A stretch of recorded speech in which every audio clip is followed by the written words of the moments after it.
गावे के लुड़बा ना बजावे के लुड़बा बोले के पकड़े को लुड़े ना हई हाथना क्लाउड हई हाथना भीड़ कहीं कहीं हम 1 लाख 1.5 लाख 2 लाख के बीच संख्या जहाँ रहे लगाईला भीड़ हमारा खुशी से ना होला भीड़ हमारा ये बात खुशी ये बात से होला बोले बतिया गावे बजावे के कुछ के लुड़ है ना हम एक बावजूदो भी जौन हम बात बोलीला अनपढ़ गंवार लड़का के हाथना शांति बना कर उसमें बात के सुनी ले से बड़ सौभाग्यता हो बड़े बड़े लोग के देखले बानी एक से एक बड़े से बड़े नेता के रुआ बुला दी मंत्री के बुला दी विधायक के बुला दी अब एगो खाली गायक के बुला दी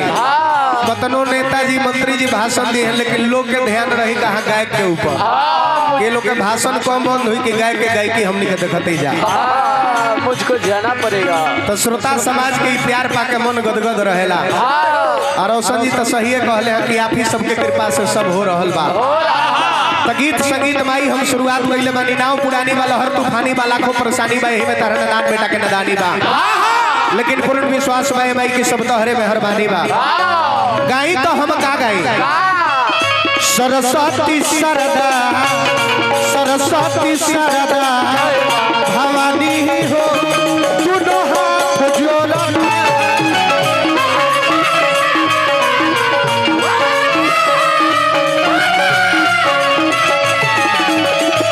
सरस्वती सरदा भवानी हो दोनों हाथ जोड़ो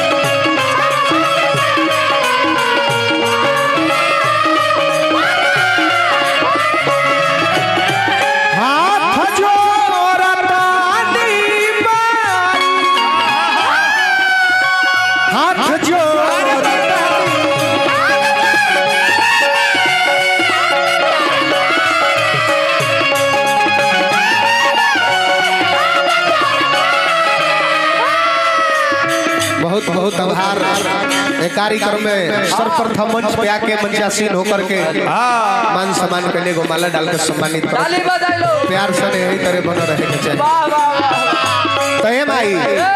रुपया पैसा धन दौलत घर दुआर बारी अटारी नारी अभी ना को हम हर चीज दे दिले बाड़ू सोना चांदी गहना गुड़िया घोड़ा गाड़ी सब बा लेकिन एक एगो चीज के कमी बा दर्शन दे दो चाहो दर्शन दे दो चाहो पानी हो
रुपया पुरस्कार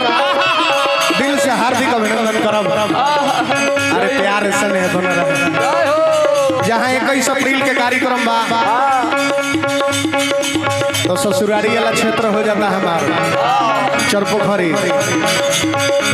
अभी हम उन्हें का उनके प्रोग्राम लिखे के फिर में नारा नहीं है लेकिन एगो लिखा गल बा। ससुराल के लोग ना कोइले बा प्रदुमन बाबू जब ले शादी नहीं हो जाए तोरे चले दी ताले ले प्रोग्राम में और मत ली लेकिन धन्यवाद उमेश भैया के जकरा सजन से कार्यक्रम हमने के लिखाइल बा विशेष योगदान सिकंदर नारायण जी बनौले रखे आई एगो माला डाल के सम्मानित कर दी आ जाए आई आई रही जा हो जाए तो अप्रैल में पानी जैसा महीना में कौन है तो कौन है के समय में लौकत कहाँ बनी से गोरी हाँ जाए तो यो भागे नसीब के बात है चला दी लड़का माई से कहल की माई ए भाई तोहरे से मंतरी संतरी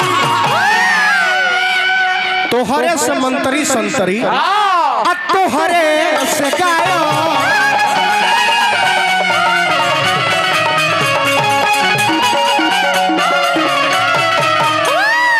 तोहरे से मंत्री संतरी तोहरे से गायक रमेश भैया के हार्दिक स्वागत अभिनंदन करो चाहब के आई मंच पे एगो माला डाल के सम्मानित कर तोहरे से मंत्री संतरी तोहरे से गायक आ तू ही तो बना दे हे सब हवा के लायक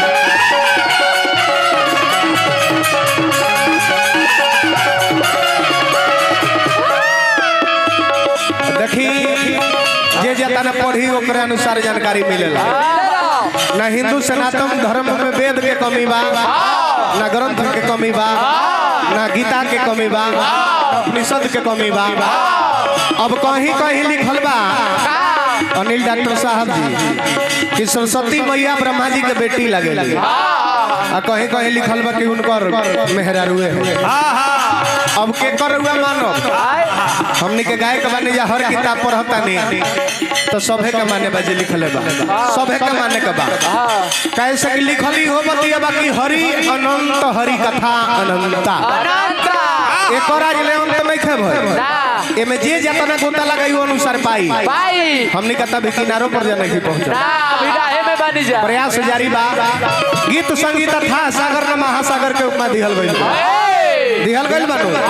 तू ही हऊ ब्रह्मा जी के तू ही हऊ ब्रह्मा जी के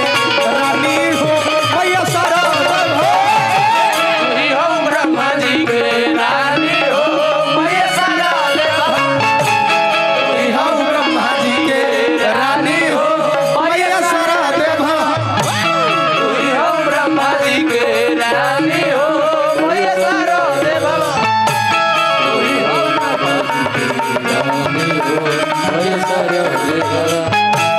तू ही हऊ ब्रह्मा जी के रानी हो भैया सारा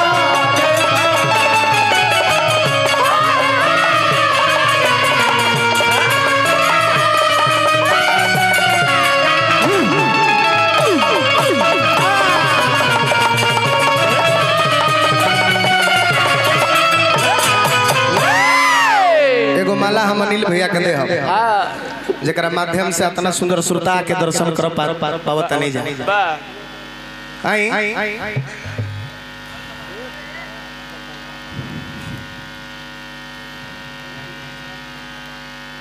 एगो ताली बजा करवा सब मान सम्मान कर साल भर के 2 साल भले जगह वाला 2 साल हो गए तो एकरा पिछला साल कहे ना बोलो फंस गया सीएम सब साल एक किस्म का होला हो गावे ला ब्यास हो तो किताब पढ़ला सब दिन होत एक समान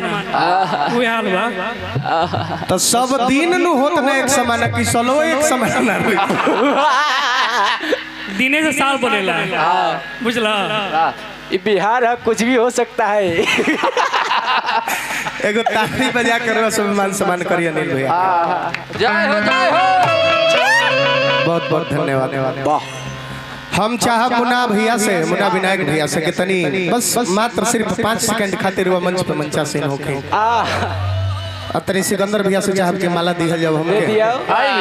सुरेश पहलवान चाचा से आग्रह करो माला डाल के माल ले ले वाला बा अन्ना चली जाए तो ठीक कहे पर प्रणाम नारायण जी हमने के आशीर्वाद बनौले